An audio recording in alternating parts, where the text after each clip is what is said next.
Hello friends, welcome to my science group channel. तो आज हम इलेक्ट्रिसिटी क्लास 10 का इलेक्ट्रिसिटी चैप्टर का सेक्शन 11.5 से कॉम्पिटेंसी बेस्ड क्वेश्चन करेंगे। ठीक है, मैं आपको बता दूं कि ये सारे ही क्वेश्चंस जो हैं मैं सेक्शन वाइज हर एक चैप्टर से लेकर आ रही हूं, जो कि आपके बोर्ड पैटर्न पे या किसी भी कॉम्पिटिटिव एग्जाम के पैटर्न पे है। ये भी मैं आपको बता दूँ कि ये जो चैप्टर वाइज मेरे PDF हैं वो प्रीमियर हैं। चैप्टर वाइज जो PDF मिलेंगे वो आपको 29 रुपीज़ पर चैप्टर, एंड देन होल जो साइंस बुक में जितने भी चैप्टर्स हैं उन सब को मिलाकर अगर आप PDF लेंगे तो वो 499 का है। ठीक है, और इसके रिगार्डिंग आपको कोई भी इंक्वायरी करना है तो डिस्क्रिप्शन बॉक्स में मेरा व्हाट्सअप लिंक दिया, आप वहाँ से जाकर इंक्वायरी कर सकते हैं। नो, अब हम देखते हैं क्वेश्चन नंबर 1। सेक्शन 11.5 से क्वेश्चन नंबर 1 देखते हैं, कॉम्पिटेंसी बेस्ड।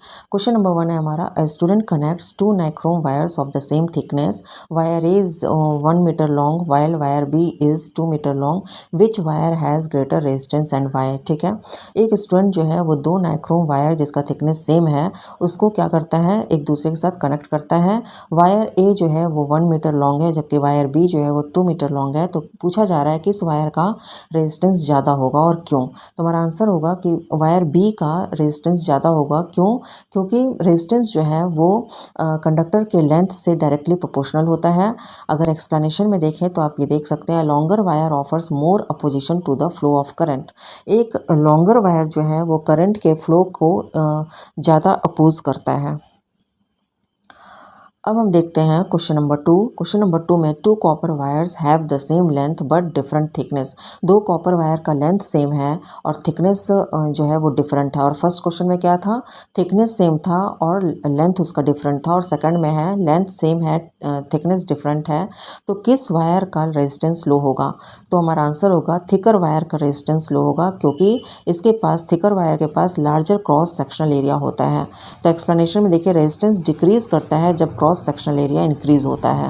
क्वेश्चन नंबर 3 है, a copper wire and a nichrome wire have the same length and the same cross sectional area, which wire has greater resistance. ठीक है, एक copper wire और एक nichrome wire का जो है वो दोनों ही सेम लेंथ का है और सेम ही क्रॉस सेक्शनल एरिया है। तो इस केस में किस वायर का रेजिस्टेंस ज़्यादा होगा? तो हमारा आंसर होगा नाइक्रोम वायर का रेजिस्टेंस ज़्यादा होगा, क्योंकि रेजिस्टिविटी जो है वो नाइक्रोम वायर का जो रेजिस्टिविटी है वो कॉपर वायर से ज़्यादा होता है। वन लाइन एक्सप्लेनेशन में देखिए, रेजिस्टेंस जो है वो डिपेंड करता है कंडक्टर का मटेरियल क्या है या नेचर क्या है, इस पे भी रेजिस्टेंस डिपेंड करता है। क्वेश्चन नंबर 4 देखिए, क्वेश्चन है हमारा, why does the current decreases when the length of a conducting wire is doubled. ठीक है, करंट कम क्यों हो जाता है जब कंडक्टिंग वायर का जो लेंथ है वो डबल होता है? तो हमारा आंसर होगा doubling the length doubles the resistance. जब हम लेंथ डबल करते हैं तो रेजिस्टेंस जो होता है वो डबल हो जाता है, इसलिए करंट जो है वो डिक्रीज हो जाता है।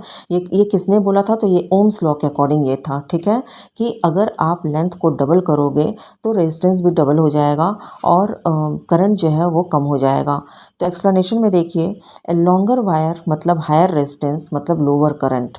क्वेश्चन नंबर 5 में देखिए, क्वेश्चन नंबर 5 में है, why is copper used for electric transmission lines instead of nichrome.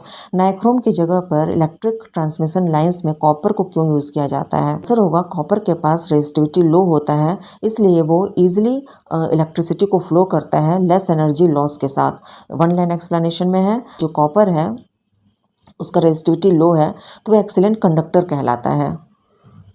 Question number 6 है, why is nichrome used in electric heaters instead of copper.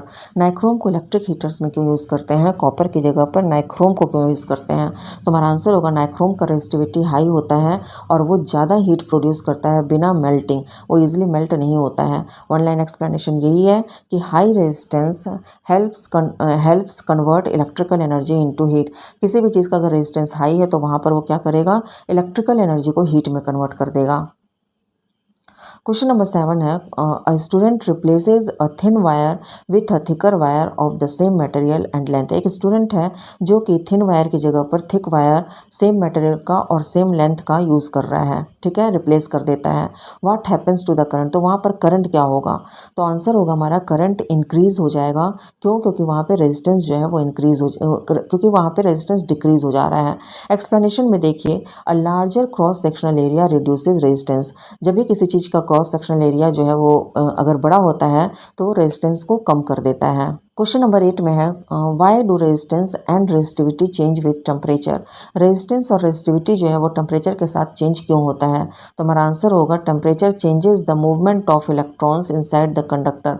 Temperature जो है वो कंडक्टर के अंदर जो इलेक्ट्रॉन्स उसके मूवमेंट को चेंज कर देता है और उसके इलेक्ट्रिकल प्रॉपर्टीज़ को अफेक्ट करता है। एक्सप्लेनेशन में होगा जितना ज़्यादा टेम्परेचर होगा, हायर टेम्परेचर, जितना ज़्यादा टेम्परेचर होगा वो उतना ही रेजिस्टेंस और रेजिस्टिविटी को चेंज करेगा। नंबर 9 है a wire is made twice as long and its area remains unchanged. एक है वायर को लंबाई में वो 2 गुना उसको लंबा कर दिया जाता है लेकिन उसका एरिया जो है उसको चेंज नहीं किया जाता है।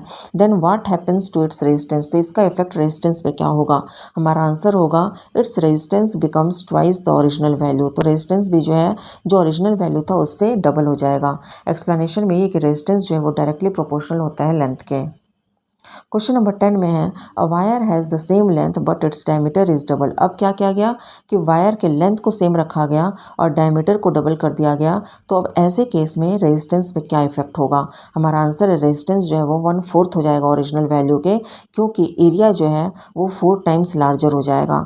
एक्सप्लेनेशन में यही है कि जब हम डायमीटर को डबल करेंगे, ठीक है, तो वो क्या करेगा एरिया को 4 टाइम्स बड़ा कर देगा और रेजिस्टेंस को 1/4 रिड्यूस कर देगा। ठीक है, तो अगर आपको मेरा ये वीडियो पसंद है तो please like and subscribe my channel.